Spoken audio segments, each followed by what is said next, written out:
Hello students, स्वागत है आप सभी का आपके अपने यूट्यूब चैनल में। हम पढ़ रहे थे हमारे first unit physical world and measurement और ये है हमारा उसके ऊपर लेक्चर नंबर 3। जैसा कि आपने फर्स्ट वीडियो में पढ़ लिया था कि फिजिक्स क्या है और उसके यूजेस कहाँ होते हैं डेली लाइफ के अंदर और दूसरी ब्रांचेज के साथ उसके रिलेशन क्या है, तो वहीं पर हमें एक बात और बता देते हैं आपको कि जो फिजिक्स होती है वो बेसिकली दो प्रिंसिपल पे काम करती है। जो उसके दो प्रिंसिपल है वो है क्या? यूनिफिकेशन और रिडक्शनिज्म। यूनिफिकेशन और रिडक्शनिज्म। जो यूनिफिकेशन होती है जैसे यूनिफॉर्म, यूनिफॉर्म का मतलब क्या होता है? जैसे आप यूनिफॉर्म डालते हैं एक जैसा लगना, यानी सभी के लिए एक जैसी, तो यूनि माने सिंगल। तो यूनिफिकेशन क्या है? It means attempting to explain diverse physical phenomena in terms of few concepts and laws. मतलब क्या है कि कुछ फिनोमिना होंगे, अगर आपको कुछ लॉ पता है या कॉन्सेप्ट पता है तो उसके बेस पर आप बहुत सारे फिनोमिना के बारे में बता सकते हैं। फॉर एग्जाम्पल आपने सुना है न्यूटन्स लॉ ऑफ ग्रेविटेशन, जो हमने पढ़ा था। न्यूटन्स लॉ ऑफ ग्रेविटेशन का जो यूज है और कहां कर सकते हैं, जैसे आपने देखा है, आपने सुना भी है इसके बारे में कि न्यूटन्स ने यह भी ऑब्जर्व किया था कि जो एप्पल है वो पेड़ के ऊपर से नीचे की तरफ किसकी वजह से आ रही है? ग्रेविटेशन की वजह से। और आप देख सकते हो कि जितने भी प्लैनेट्स हैं वो क्या करते हैं? अराउंड द सन रोटेट करते हैं। किसकी वजह से? ग्रेविटेशन की वजह से। वहां पे भी जो प्लैनेट है और जो सन है उनके बीच में क्या लग रहा है? ग्रेविटेशनल फोर्स लग रहा है। तो क्या है कि एक ग्रेविटेशनल फोर्स को पढ़ने के बाद आप बहुत सारे फिनोमिना के बारे में आप बता सकते हो, और यही जो है वो क्या है? यूनिफिकेशन है। ठीक है जी। Second, reductionism. रिडक्शन का मतलब क्या है कि आप एक हायर क्वांटिटी, एक बड़ी अमाउंट को छोटी छोटी अमाउंट में डिवाइड कर देते हैं, यानी रिड्यूस कर देते हैं, तो उसको क्या बोलते हैं? रिडक्शनिज्म। रिडक्शनिज्म के अंदर सिंपल सा क्या होगा, हमारे पास कोई एक क्वांटिटी है, कोई ब्रांच है, कोई सिस्टम है, मान लीजिए, उस सिस्टम के बारे में अगर मुझे डिटेल निकालनी है तो मैं क्या करूंगा? वो जो सिस्टम है वो जितने कॉन्स्टिट्यूएंट्स पार्टिकल से मिलकर बना है, अगर आप को उनकी प्रॉपर्टीज के बारे में पता लग जाए तो आप पूरे के पूरे सिस्टम के बारे में बता सकते हैं। क्या है reductionism? It means attempting to drive the properties of a bigger और मोर कॉम्प्लेक्स, यानी या तो कोई बड़ा सिस्टम हो या फिर कॉम्प्लेक्स सिस्टम हो, from the properties of its constituent simpler parts, यानी उसके जो पार्ट्स हैं, कॉन्स्टिट्यूएंट्स हैं, उनकी प्रॉपर्टीज को आप बता करके क्या बता सकते हो? उस सिस्टम के बारे में, कॉम्प्लेक्स सिस्टम के बारे में सारी डिटेल बता सकते हैं। जैसे फॉर एग्जांपल हम लेते हैं थर्मोडायनामिक्स। थर्मोडायनामिक्स के अंदर हमने क्या कंसीडर कर लिया? जैसे हमने पढ़ा है कि थर्मोडायनामिक्स एक ब्रांच है फिजिक्स की ही, जिसके अंदर आप किसके बारे में पढ़ते हो? हीट के बारे में पढ़ते हो। थर्मोडायनामिक्स के अंदर हमने एक सिस्टम कंसीडर कर लिया, बल्क सिस्टम, यानी एक बहुत बड़ा सिस्टम है, और इस सिस्टम के लिए मुझे क्या निकालनी है? मान लीजिए इसका टेम्परेचर फाइंड आउट करना है, या फिर मान लीजिए मुझे इसकी इंटरनल एनर्जी फाइंड आउट करनी है। इंटरनल एनर्जी फाइंड आउट करनी, तो कैसे करेंगे? बिल्कुल सिंपल सा है जी। इस बल्क सिस्टम के अंदर बहुत सारे पार्टिकल्स हमने कंसीडर कर लिए, बहुत सारे पार्टिकल हमने क्या कर लिए? कंसीडर कर लिए। तो उसका टेम्परेचर और इंटरनल एनर्जी निकालनी है। कैसे निकालेंगे? मान लीजिए जो इंटरनल एनर्जी है, जो इंटरनल एनर्जी होती है वो दो टाइप की होती है, एक पोटेंशियल और एक काइनेटिक, यानी पोटेंशियल, इंटरनल पोटेंशियल एनर्जी, और एक होती है इंटरनल काइनेटिक एनर्जी। तो कैसे निकालेंगे? जैसे ये हमारा सिस्टम है, इसके अंदर ये बहुत पार्टिकल हैं, जो इंटरनल पोटेंशियल एनर्जी होगी वो किसकी वजह से निकलेगी? इसकी कॉन्फ़िगरेशन की वजह से, यानी जो पार्टिकल्स हैं वो कैसे कॉन्फ़िगरेट है, यानी कैसे अरेंज है, तो उसकी वजह से आप क्या निकालोगे? पोटेंशियल एनर्जी निकालोगे, इंटरनल पोटेंशियल एनर्जी। और इंटरनल काइनेटिक एनर्जी, ये जो पार्टिकल्स होंगे ये क्या करेंगे? मूव भी कर रहे हैं, तो इनके मोशन की वजह से जो एनर्जी होगी वो क्या होगी? Kinetic energy. यानी पूरे सिस्टम की अगर आपको इंटरनल एनर्जी निकालनी है तो उसके लिए आपको क्या पता होना चाहिए? इन पार्टिकल्स की काइनेटिक एनर्जी और पोटेंशियल एनर्जी। तो उससे आपको क्या पता लग जाएगा? उसकी इंटरनल एनर्जी का पता लग जाएगा। मतलब क्या है? सिंपल सा, हमारे पास ये एक बिगर या कॉम्प्लेक्स सिस्टम था जिसकी इंटरनल एनर्जी हमें फाइंड आउट करनी थी। तो वो कैसे फाइंड आउट की? हमने क्या किया कि जो पार्टिकल्स हैं उनकी एनर्जी फाइंड आउट की और उसकी हेल्प से मुझे क्या मिल गया, पूरे के पूरे सिस्टम के बारे में एनर्जी फाइंड आउट हो गई। तो इसी वजह से रिडक्शनिज्म क्या है कि अगर आप कॉम्प्लेक्स सिस्टम ले रहे हो कोई, तो उसको क्या करें, उसके पार्ट्स यानी उसके जो कॉन्स्टिट्यूएंट्स हैं उनके बारे में डिटेल फाइंड आउट कीजिए, और उस डिटेल से आप क्या बता सकते हो, पूरे के पूरे सिस्टम की एक्सप्लेनेशन आप दे सकते हैं। तो हम ये कह सकते हैं कि जो फिजिक्स है वो हमारी बेसिकली 2 प्रिंसिपल पे काम करती है, one is unification and another is reductionism. ठीक है जी, चलिए उसके बाद है हमारे पास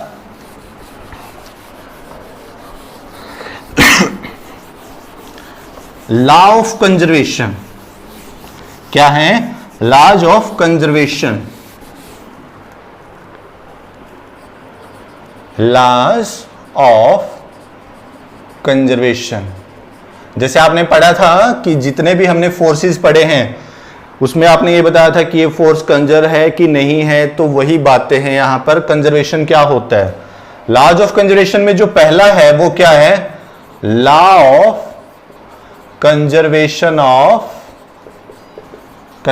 of energy. Law of conservation of energy. ठीक है। सेकंड जो लॉ होगा वो क्या होगा? Law of conservation of linear momentum. क्या होगा? Law of conservation of linear momentum. जो थर्ड है वो है law of conservation of angular momentum. क्या है? Angular momentum. और जो फोर्थ है वो क्या है? Law of conservation of charge. Law of conservation of charge. हमारे पास ये 4 लॉ होते हैं कंजर्वेशन के, एनर्जी के लिए, लीनियर मोमेंटम के लिए, एंगुलर मोमेंटम के लिए और चार्ज के लिए। तो अब हम पढ़ते हैं इनको 1 बाय 1। तो फर्स्ट है हमारा law of conservation of energy. क्या कहते हैं ये law? According to this law energy can not be created nor be destroyed. यानी एनर्जी को ना तो हम बना सकते और ना ही क्या कर सकते, डिस्ट्रॉय कर सकते, बट क्या कर सकते हैं? But transfer from one body to another body. But क्या कर सकते हो आप? एक बॉडी से दूसरी बॉडी पर उसको ट्रांसफर कर सकते हैं। एंड और क्या कर सकते हो? Transformed from one form to another form.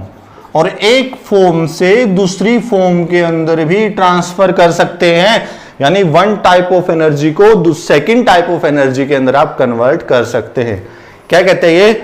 Law of conservation of energy कहता है कि इस लॉ के अकॉर्डिंग जो एनर्जी है उसको ना तो हम क्रिएट कर सकते ना ही डिस्ट्रॉय कर सकते, बट ट्रांसफर कर सकते हैं one body to another body and transform कर सकते हैं from one form to another form, एक फॉर्म से दूसरी फॉर्म में। कैसे? पहले ले लेते हैं हम ट्रांसफर कैसे करती है। जैसे मान लीजिए ये हमारी एक कोल्ड बॉडी है और ये हमारी क्या है? एक हॉट बॉडी है।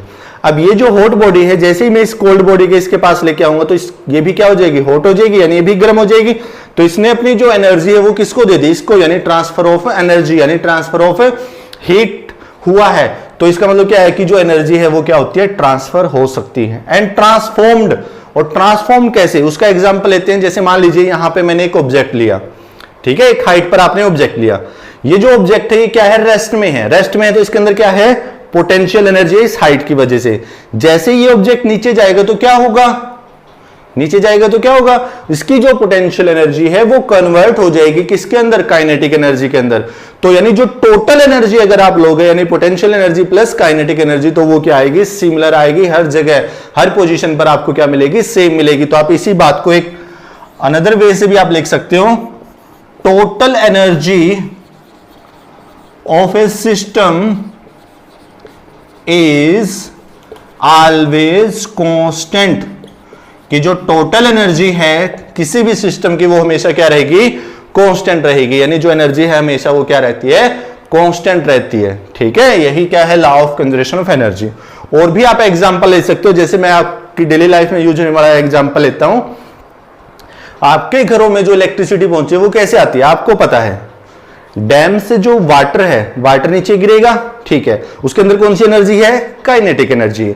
जैसे ही वो वाटर गिरेगा, किसके ऊपर गिरता है, टरबाइन के ऊपर। तो जो टरबाइन है वो क्या करेगी, रोटेट करेगी, यानी उसने उस काइनेटिक एनर्जी को किस में कन्वर्ट कर दिया, मैकेनिकल एनर्जी में। और जैसे वो टरबाइन जिस जनरेटर के साथ जुड़ी हुई है, तो वहां पे जाके वो क्या प्रोड्यूस करती है, इलेक्ट्रिसिटी प्रोड्यूस करती है। इसका मतलब कि जो वाटर आया था पहले, उसने क्या कर दिया, मैकेनिकल एनर्जी बना दी टरबाइन के लिए, और टरबाइन से फिर क्या कन्वर्ट होगी, आपकी इलेक्ट्रिसिटी कन्वर्ट होगी। इसका मतलब जो वन फॉर्म ऑफ एनर्जी है वो किस में कन्वर्ट होगी, सेकंड फॉर्म ऑफ एनर्जी में। और एग्जांपल लेते हैं, जैसे बल्ब है आपके घर में, वो क्या करता है, इलेक्ट्रिसिटी को कन्वर्ट कर देता है किसके अंदर, लाइट एनर्जी के अंदर और हीट एनर्जी के अंदर। जैसे फैन है, फैन क्या करता है, इलेक्ट्रिसिटी को कन्वर्ट कर देता है किसके अंदर, मैकेनिकल एनर्जी में।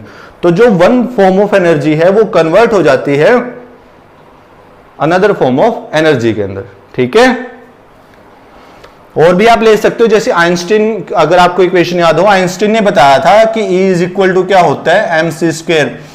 जहां पर ये जो m है वो क्या है, मास है, और जो c है वो क्या है, स्पीड ऑफ लाइट है। क्या है, स्पीड ऑफ लाइट। तो यहां पे ये बात बोली जाती है कि मास जो है वो एनर्जी में कन्वर्ट किया जा सकता है, यानी जो मास होता है वो एनर्जी में कन्वर्ट हो जाता है। इसका मतलब जो टोटल एनर्जी है वो क्या होती है, E इक्वल टू mc²। यानी सिंपल से आप ये कह सकते हैं कि जो एनर्जी कंजर्वेशन लॉ का मतलब क्या है कि जो टोटल एनर्जी होगी किसी भी सिस्टम के लिए वो क्या रहेगी, हमेशा कांस्टेंट रहेगी। और ये मास एनर्जी इक्विवेलेंस कहलाता है, जिसमें मास can be converted into energy and energy can be converted into mass, यानी मास एनर्जी इक्विवेलेंस बोलते हैं इसको। ठीक है, तो ये था ये आपका क्या है, law of conservation of energy. Second है law of conservation of linear momentum. क्या है, law of conservation of linear momentum. तो देखिए क्या होता है law of conservation of linear momentum, law of conservation of linear momentum. Law of conservation of linear momentum क्या होगा, क्या कहते हैं ये law, according to this law when no external force is acting on a system, लिखो या on a body लिखो, वो आपकी मर्जी है कि आप बॉडी के ऊपर देख रहे हैं या फिर पूरे सिस्टम के ऊपर देख रहे हैं। According to this law when no external force is acting on a body then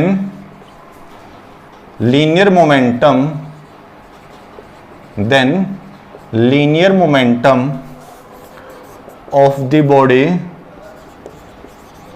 always remains constant। हमेशा क्या रहेगा, वो कांस्टेंट रहेगा। ठीक है, क्या बोला है कि जब किसी बॉडी के ऊपर कोई भी एक्सटर्नल फोर्स नहीं लगता तो उसका जो लीनियर मोमेंटम है वो क्या रहेगा, हमेशा कांस्टेंट रहेगा। उससे पहले आपको एक बात और पता होनी चाहिए कि लीनियर मोमेंटम है क्या, क्या होता है लीनियर मोमेंटम। जो लीनियर मोमेंटम होता है, सिंपली अगर मैं आपको बताऊं तो क्या होता है, मास इंटू में वेलोसिटी। मास इंटू में वेलोसिटी जो होता है वो क्या होता है, लीनियर मोमेंटम। और लीनियर मोमेंटम को हम डिनोट करते हैं किसके साथ, P के साथ, मास को M के साथ और वेलोसिटी को V के साथ, यानी मास इंटू में वेलोसिटी होता है आपका क्या, लीनियर मोमेंटम। ठीक है, अब क्या है, वी नो, आप पढ़ेंगे थर्ड यूनिट के अंदर न्यूटन्स लॉ के बारे में। तो न्यूटन्स का जो सेकंड लॉ था उसने बोला था force is directly proportional to the rate of change of linear momentum की जो एफ होता है वो किसके इक्वल होता है, dp बाय dt। अब अगर मैं इसके अकॉर्डिंग चलूं, क्या, when f is equal to 0, क्योंकि इसने बोला है नो एक्सटर्नल फोर्स की फोर्स ना लगे।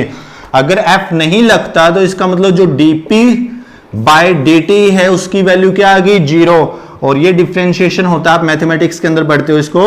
और अगर किसी क्वांटिटी का जो डिफरेंशिएशन है वो 0 आ जाता है तो वो जो क्वांटिटी है वो क्या है, कांस्टेंट होती है। क्या होती है, कांस्टेंट। इसका मतलब when external force acting on the body is zero या no external force is acting on the body, then linear momentum of the body remain constant. की जो लीनियर मोमेंटम होगा वो हमेशा क्या रहेगा, कांस्टेंट रहेगा। तो ये क्या है, law of conservation of linear momentum. Example daily life के अंदर आपने देखा है कि जैसे बुलेट जो है वो फायर होती है गन से, तो क्या होते हैं इनिशियली, मान लीजिए ये बुलेट है और ये गन है, तो ये इससे फायर करनी है। इनिशियली दोनों क्या है, रेस्ट में है, तो इसका और इसका दोनों का जो लीनियर मोमेंटम है वो क्या है, जीरो।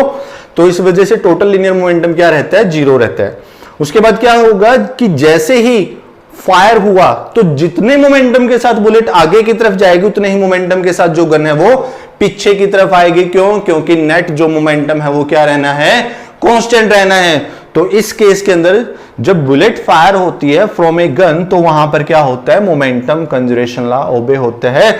जिस फोर्स के साथ, जिस मोमेंटम के साथ बुलेट आगे की तरफ फॉरवर्ड डायरेक्शन में जाती है, उसी मोमेंटम के साथ जो गन है वो भी पीछे की तरफ यानी बैकवर्ड डायरेक्शन में आती है। तो वहां पर क्या है, लीनियर मोमेंटम कंजर्वेशन लॉ ओबे होता है। ठीक है जी। उसके बाद हमारा जो लॉ आगे है वो है law of conservation of angular momentum. हम इसी में थोड़ा चेंज कर देते हैं, law of conservation of angular momentum. जो लीनियर मोमेंटम होता है वो लीनियर मोशन में होता है, और जो एंगुलर मोमेंटम होता है वो किस में होता है, रोटेशनल मोशन में। किस में होता है, रोटेशनल मोशन में। तो क्या हो गया, law of conservation of angular momentum. तो क्या लिखोगे, according to this law when no external torque. अब ये टॉर्क क्या होता है, अगर हम फोर्स लगा रहे हैं किसी बॉडी के ऊपर और उस फोर्स की वजह से वो जो बॉडी है वो क्या कर रही है, सीधा चलती है, यानी चल रही है, सिंपली लीनियर मोशन कर रही है, तो उस टाइम तो वो फोर्स है। बट अगर उस फोर्स की वजह से वो रोटेट करना शुरू कर दे तो उस फोर्स का नाम चेंज हो जाता है टॉर्क। इसका मतलब जो टॉर्क है वो रोटेशनल मोशन में यूज होता है as force is used in linear motion. की जैसे लीनियर मोशन में फोर्स काम करता है वैसे ही टॉर्क काम करता है किसके अंदर, रोटेशनल मोशन के अंदर। Acting on a body then angular momentum of the body always remain constant. तो उस टाइम पे जो एंगुलर मोमेंटम होगा बॉडी का वो क्या करेगा, कांस्टेंट रहेगा। ठीक है, कैसे, जैसे आपने पढ़ा था लीनियर मोमेंटम, ऐसे ही हम पढ़ते हैं एंगुलर मोमेंटम। क्या पढ़ते हैं, एंगुलर मोमेंटम। अब ये एंगुलर मोमेंटम क्या होता है जी, भाई मास तो क्या था लीनियर मोशन में, अब मास की जगह रोटेशनल मोशन में कौन आएगा, मोमेंट ऑफ इनर्शिया। कौन आएगा जी, मोमेंट ऑफ इनर्शिया। ये आप 5th यूनिट में पढ़ेंगे, इसको एक्सप्लेन भी करेंगे हम। मोमेंट ऑफ इनर्शिया इनटू में वेलोसिटी थी लीनियर मोशन में, लीनियर वेलोसिटी। रोटेशनल के अंदर कौन आएगी, एंगुलर वेलोसिटी। कौन आएगी, एंगुलर वेलोसिटी। ठीक है, इसको रिप्रेजेंट, जैसे इसको लीनियर मोमेंटम को किससे रिप्रेजेंट किया था, P से। एंगुलर मोमेंटम को रिप्रेजेंट करते हैं L से, मोमेंट ऑफ इनर्शिया को I से, और एंगुलर वेलोसिटी को ओमेगा से। ठीक है, यानी जो L होगा एंगुलर मोमेंटम होगा वो किसके बराबर होगा, I इंटू में ओमेगा। ठीक है जी। तो चलिए उसके बाद क्या लिखा है कि जब एक्सटर्नल टॉर्क नहीं है तो वी नो, वही जैसे आपने पीछे किया था, F is equal to d by d t किया था, अब क्या हो जाएगा टाउ। इसको टो से या टाउ से रिप्रेजेंट करते हैं, तो वो किसके इक्वल होता है, dl बाय dt। वही फिर से when tau is equal to 0, और जब टाउ इज इक्वल टू 0 होगा तो क्या होगा, dl by dt is equal to 0। और जैसे मैंने अभी बताया कि कोई क्वांटिटी है उसका डिफरेंशिएशन अगर 0 है तो वो जो क्वांटिटी है वो क्या होती है, कांस्टेंट। तो यहां से आप प्रूफ भी कर सकते हैं कि जो एंगुलर मोमेंटम है वो क्या रहता है, कांस्टेंट होता है। कब होता है, जब उसके ऊपर कोई भी टॉर्क नहीं लगता। तो ये क्या है, law of conservation of angular momentum. Example बहुत सिंपल सा है कि जितने भी प्लैनेट्स हैं वो सारे के सारे सन के अराउंड रोटेट करते हैं अपने अपने ऑर्बिट्स में, डिफरेंट ऑर्बिट्स के अंदर।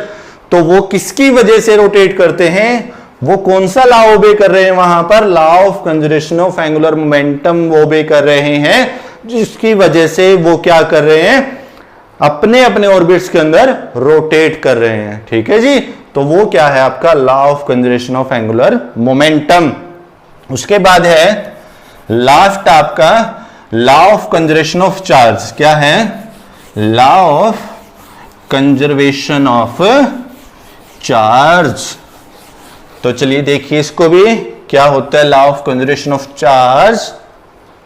Law of conservation of charge बिल्कुल आसान सा है जी, कोई ज्यादा दिक्कत नहीं है।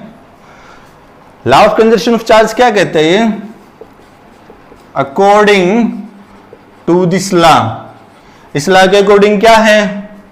Charge can not be created nor be destroyed.